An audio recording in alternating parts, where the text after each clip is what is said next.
This is lecture number 10, Jeffersonian Democracy between 1800 and 1824.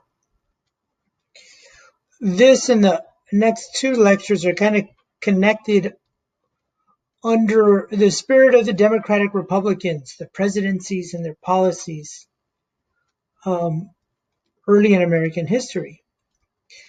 When the Democratic Republicans won the presidency, the election of 1800, remember it was called the Revolution of 1800, because a new political ideology had taken over the presidency and Congress.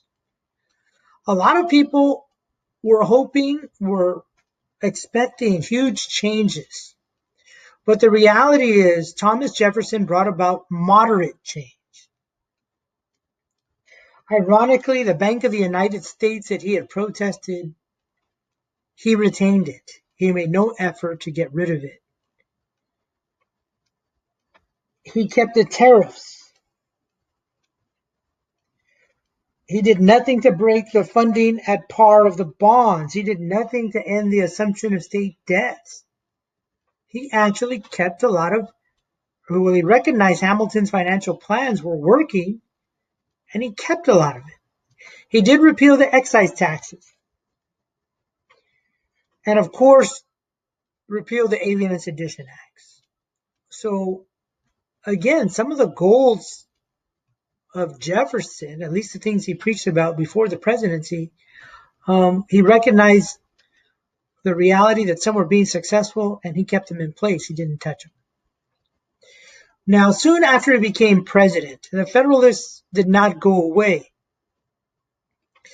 Before the Federalists were being replaced as president or in Congress, Congress passed an interesting and very controversial law, the Judiciary Act of 1801. In the Judiciary Act of 1801, the Federalists created new judge positions, new federal judge positions that they would appoint. So they created these new judges in the federal government. Of course, it would have Federalist views. Now, they made this law, they passed this law right before the Democratic Republicans took over. So they were criticized by the Democratic Republicans. The Democratic Republicans call these new judge appointments, they call them midnight judges. Like they stayed up until their last night in office to get this done.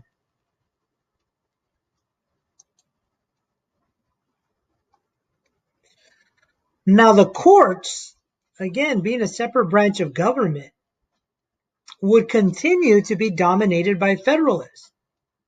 It's going to take a while before the Democratic Republicans could get their people in.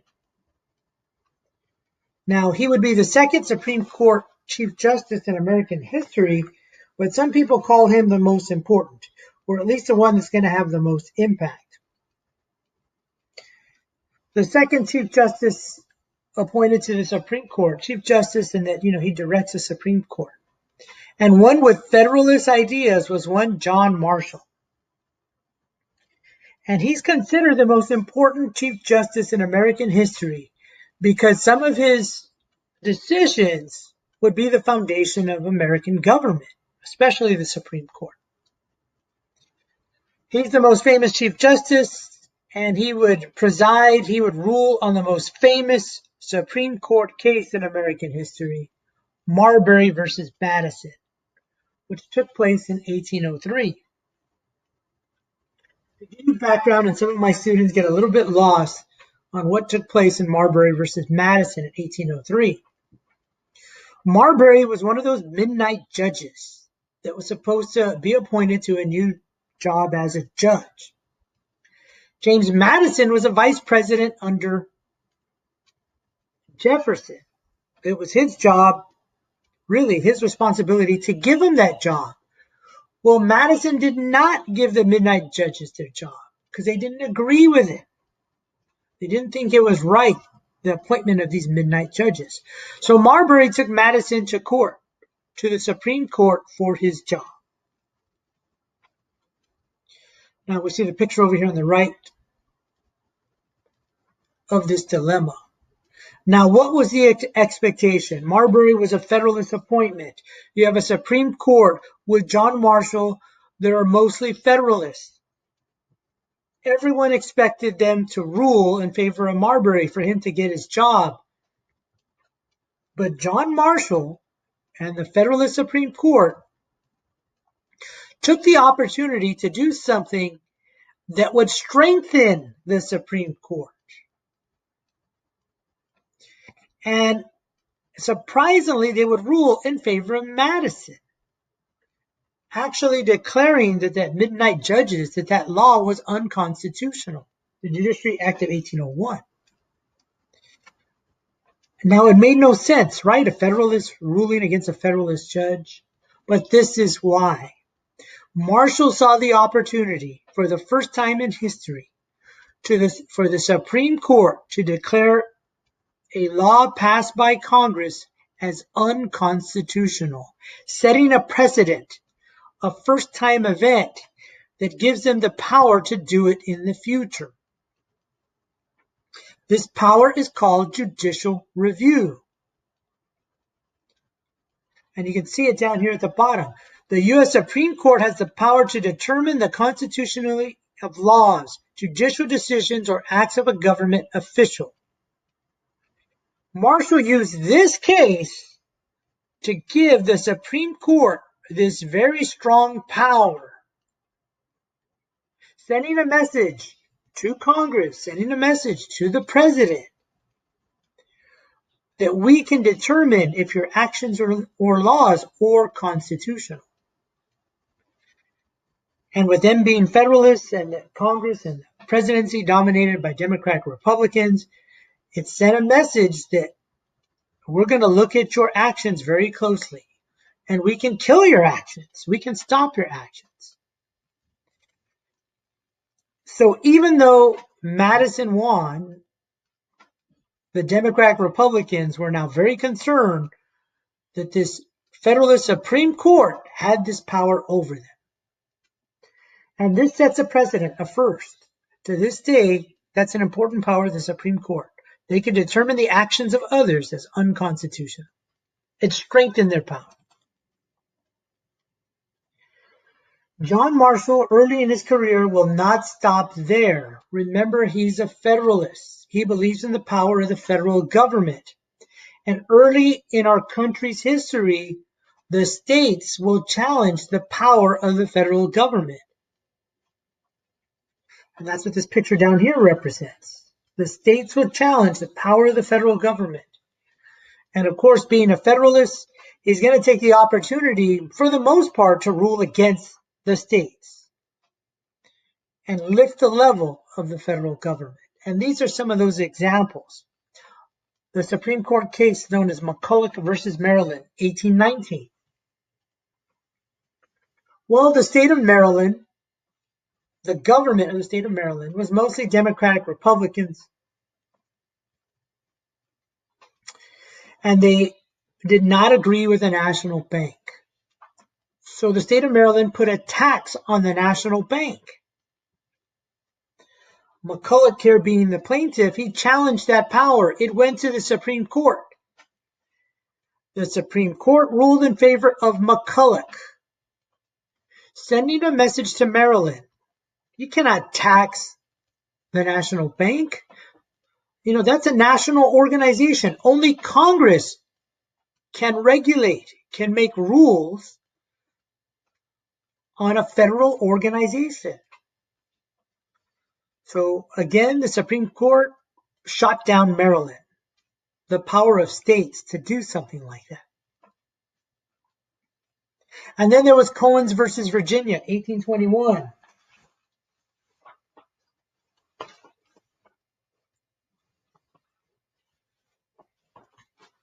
This had to deal with a criminal case.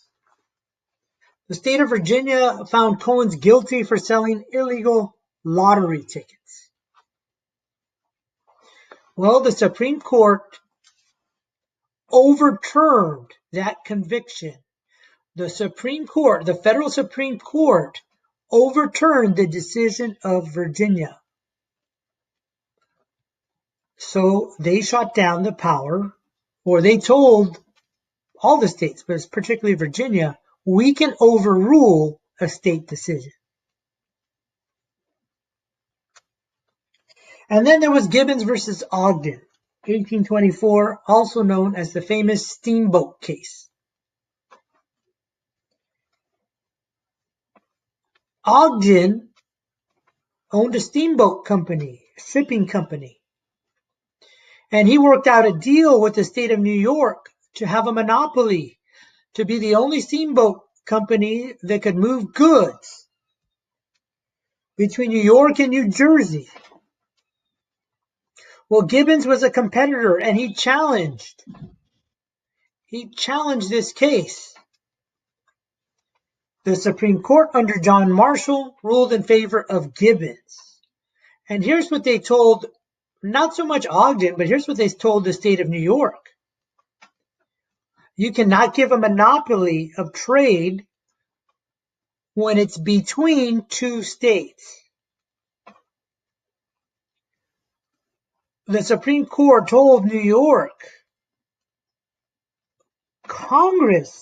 only Congress has the right to regulate interstate trade. So in New York, you could give a monopoly of trade within New York, but when it involves another state, you do not have that power. Only Congress can set the rules of trade between states. So these three cases, and there are more, are all examples of the Federalist Supreme Court ruling against state governments, ruling against state power in favor of the central power or the federal government. Now, obviously, under Jefferson's presidency, they were not happy about this because Democratic Republicans always favored states' rights. This was not part of his legacy. This was just nothing he could do. This was the Federalists still flexing their muscles to the Supreme Court. So what have we learned about the Democratic Republicans so far? Moderate economic change of the Federalists. But here's another lasting import of their legacy. Under Jefferson, America acquired a lot of land. America annexed a lot of land. American expansion, as you can see by the map to the right. Jefferson negotiated the Louisiana Purchase in 1803 from France. At this point, Napoleon was the Emperor of France, and he needed wealth and resources to fight against the British, and he was kind of giving up on his colonies in the Western Hemisphere. So the Louisiana Purchase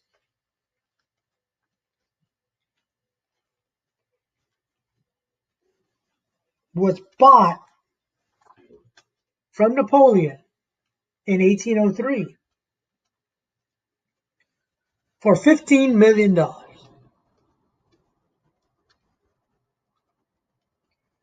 Why? What was a cause for this coming from the Democratic Republicans and Thomas Jefferson? Remember, they were pushing an agrarian society. They envisioned Americans and American expansion to be involved in agriculture and family farms, etc. Well, this would add to that goal. But at the same time, there's some irony here and some criticism that the Democratic Republicans will get from the Federalists, accusing them of hypocrisy, accusing Jefferson of hypocrisy. What did they tell Jefferson? You just practice loose construction. There is nothing in the Constitution that allows a president to expand America territorial in terms of territory. Nothing in the Constitution gives you that right. Of course, the next step, was, as you know, in history, the federal government contracted Lewis and Clark to begin an expedition to the Louisiana Territory, to find routes and maps that would be very useful for Americans to expand out west. Remember the story of Sacagawea, the guide that would help them along the way. And just like that, America had more than doubled in size under Jefferson and the Democratic Republicans.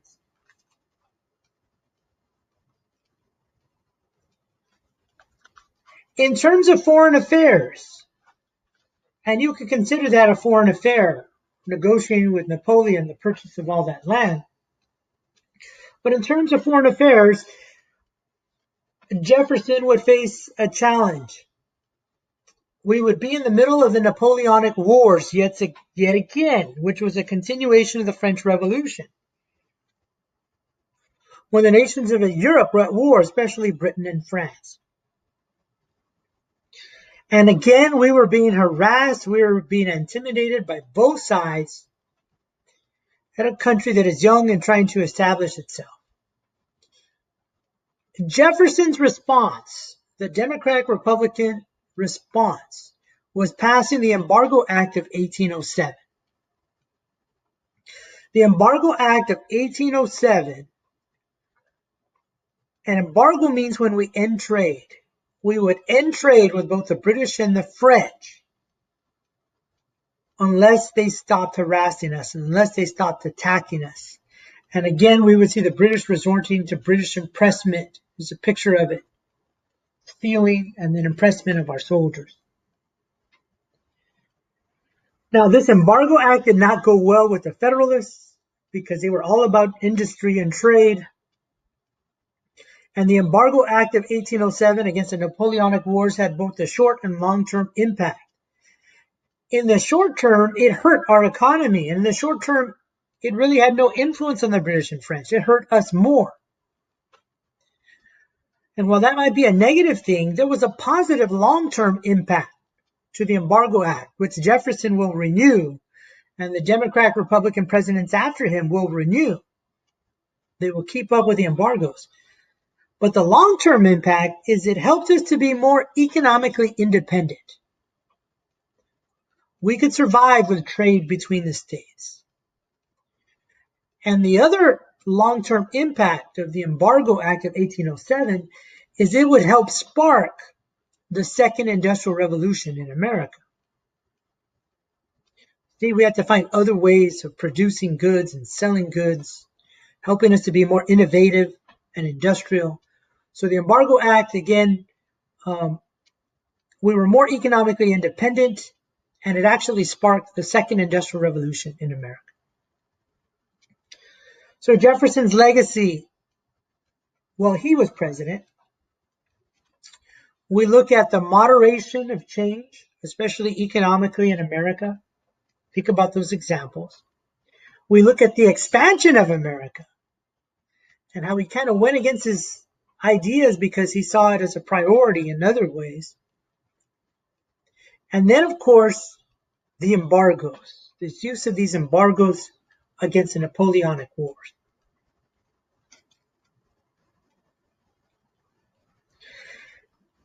In the election of 1808, the vice president under Thomas Jefferson, because he would serve 2 terms, would become president. James Madison was elected in 1808. And what we're going to see is some of the same policies, especially embargo. Madison had some of his own challenges here at home in terms of natives and native populations. As Americans wanted to expand out west, and we're talking to the Midwest, there was a confederation of natives standing up to American expansion. The person over here to the right, one of the most famous Native American chiefs of the Shawnee, Tecumseh. He is remembered for creating a confederation that opposed American expansion in the Northwest. It would be the Battle of Tippecanoe that would end Tecumseh's confederation. The Battle of Tippecanoe, which took place in 1811, ended Tecumseh's confederation against American expansion, opening up the Midwest.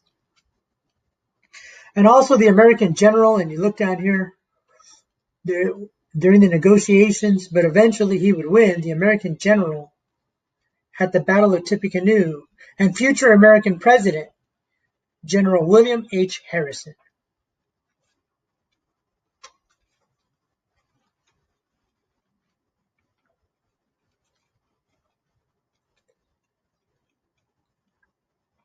Now, under Madison, remember the embargoes continued, and we were in the middle of a conflict between the British and the French. The French had, for the most part, negotiated an end to that conflict, but the British continued. And under Madison, and again, the Democratic Republicans are a majority. Well, the British were fighting us, who they were never fans of, and continued impressment against us. A growing number of congressmen, again, Democratic Republicans, were calling for war against England to finally end the violence that was taking place against Americans. They would be called war hawks. Again, who opposed the war hawks? Federalists. A lot of the Federalists are in New England, and they supported Great Britain. They liked to trade with Great Britain. They did not see a war as a solution. But the war hawks also had another reason for wanting to go to war against England, not only to stop the violence, but the war hawks saw an opportunity. If we could defeat Great Britain here in North America, we can acquire their land in Canada. So that was like an underlying condition, something they didn't make very vocal. But they saw an opportunity. If we went to war against Britain, we can get their land in Canada and add again more farming land, agriculture, the goals of Democratic Republicans. Well, the war hawks got their message across, and America declared war against England a second time in the War of 1812. Again, we were looking for Canada, but most immediately we wanted to negotiate peace because the British continued to harass us on the open seas and even along our borders during the Napoleonic Wars. And actually, a lot of this war was fought between the border of Canada and America. However, they did attack, and as you look down here in this picture, they did attack and burn down the White House. And we see a picture here of our war hawks, the Americans and the Redcoats. A famous song was written during this war by one Francis Scott Key, The Star-Spangled Banner, written by Francis Scott Key during the War of 1812. I believe he was a prisoner of war. He was in a ship, and he was inspired by the fighting that took place, and he wrote The Star-Spangled Banner in the War of 1812. When we look back at the War of 1812, which would take about 2 years, it was pretty much a draw, a stalemate. Neither America or Great Britain gained anything or added to their lands. But for America, it was very symbolic because we were fighting the British again. We were fighting for respect, especially in terms of trade across the oceans. We did have one particular battle that people remember, very heroic battle, the Battle of New Orleans that took place in 1815.